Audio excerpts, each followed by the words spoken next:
cái là mình cái tha thầu thu cà phê nông chặt sập cam khmai or thu làm mì production á thầu làm mì thu make oil khmai bật chỉ chân đằng o scot làm mì cà phê khmai số lập bảy số lập o អ្វីដែលយើងត្រូវធ្វើហ្នឹងគឺតើយើងទាំងអស់គ្នាធ្វើរួមគ្នាយើងបង្ហាញឲ្យបានច្រើនព្រោះយើងមានអ្វីដែលល្អហើយតែអ្វីដែលយើងត្រូវធ្វើបន្តគឺសហការរួមគ្នាបង្ហាញអ្វីដែលយើងកាហ្វេដែលយើងធ្វើបានល្អហ្នឹងទៅឲ្យមនុស្សទាំងអស់គ្នាទាំងក្នុងស្រុកទាំងក្រៅស្រុកបានស្គាល់ហើយយើងចាប់ផ្ដើម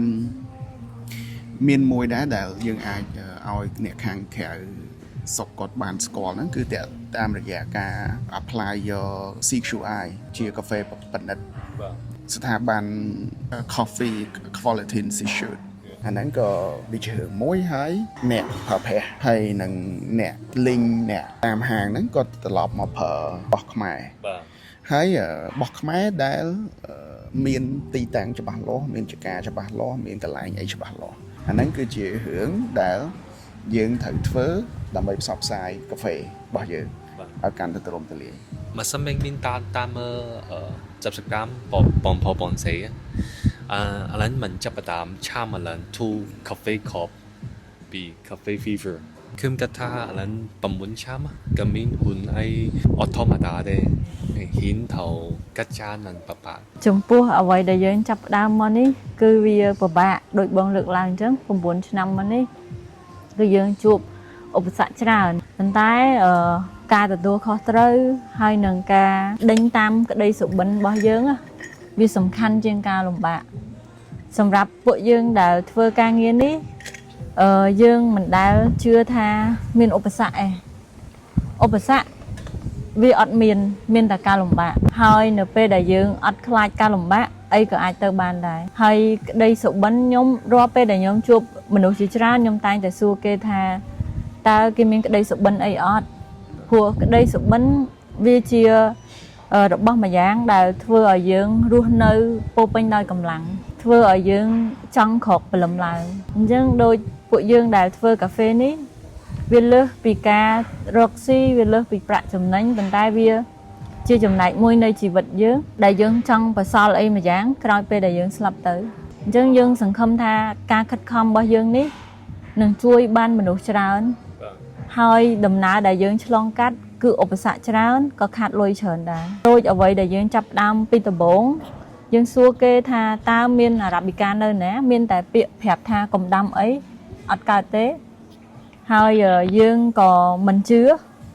យើងចង់ធ្វើវាឲ្យបានយើងបានទៅឡាវទៅឃើញថាគេដាំបានហេតុអីយើងដាំមិនបានអញ្ចឹងយើងទៅយកកូនកាហ្វេពីឡាវមក10000ដើមហើយយើងហៅអ្នកជំនាញពីឡាវមកជួយដាំឲ្យយើងដែរតែក្រោយពេលគេទៅបាត់កាហ្វេយើង10000ដើមរស់បានតែ2000ដើមដោយសារតែយើងអត់មានចំណេះជំនាញលើការងារហ្នឹងដំបូងឡើយយើងក៏មិនទាន់ទុកចិត្តថាដាំហើយតើរសជាតិវាទទួលយកបានអត់អ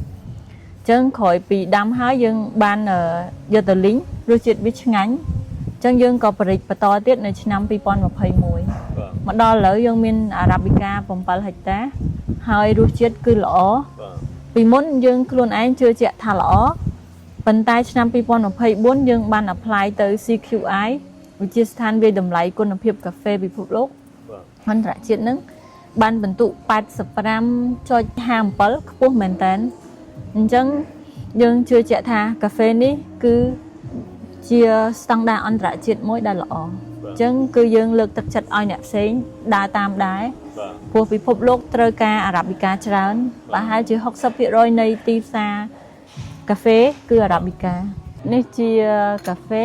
ដែលពួកយើងដាំនៅចំការហើយក៏យើងបានឆុងវាចេញជាកែវមកបែបនេះអញ្ចឹងគឺគ្រប់យ៉ាងគឺយើងអាចធ្វើបានពីការដាំកែច្នៃហើយឆុងចេញជាកែវប៉ុន្តែយើងត្រឡប់ទៅមើលវិញអ្នកញ៉ាំកាហ្វេពេលដែលគាត់ញ៉ាំមួយម៉ាត់ចឹងទៅគាត់ថាកាហ្វេឆ្ងាញ់កាហ្វេអត់ឆ្ងាញ់ប៉ុន្តែនៅពីក្រោយរឿងរ៉ាវនៃកាហ្វេមួយកែវនេះគឺមានច្រើនពីការដាំដុះចាយពេល2ទៅ3ឆ្នាំតម្រាំតែបានកាហ្វេចេញផ្លែឲ្យយើងអានេះគឺជារបៀបដែលយើងធ្វើ wash process ហើយកាហ្វេមួយគ្រាប់នេះវាចាយពេល9ខែតាំងពីពក ចេញផ្ការរហូតដល់ផ្លែហ្នឹងទុំរួចរាល់អាចបេះបានអញ្ចឹងកាហ្វេក្រៀមនេះ1គីឡូ2ខាំកន្លះយើងអាចលីងបានកាហ្វេឆ្អិនដូចក្នុងនោះ1គីឡូហើយក្នុងកាហ្វេ1គីឡូហ្នឹងគឺយើងអាចឆុងបានកាហ្វេ60កែវអញ្ចឹងយើងត្រឡប់ទៅមើលវិញគឺមានរឿងរ៉ាវជាច្រើនដែលត្រូវចេញជាកាហ្វេ1កែវនេះអញ្ចឹងអ្នកដែលពាក់ព័ន្ធទាំងអស់តាំងពីកសិករតាំងពីអ្នកកែច្នៃអ្នកឆុងគឺគាត់បាន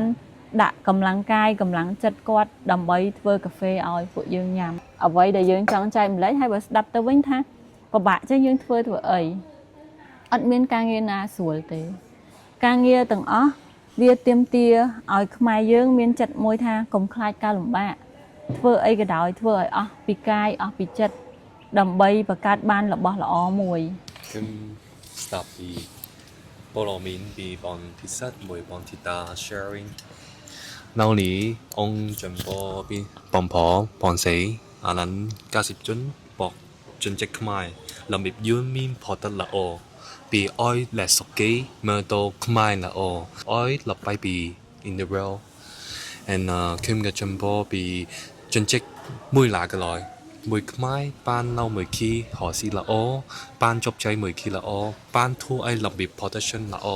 យឺនចំពោះតែទាំងអគីសសពិល្អហេងហេងបាទและទាំងអគីចូលចាប់វីដេអូខេមជួយ follow TikTok Instagram មួយ Facebook មក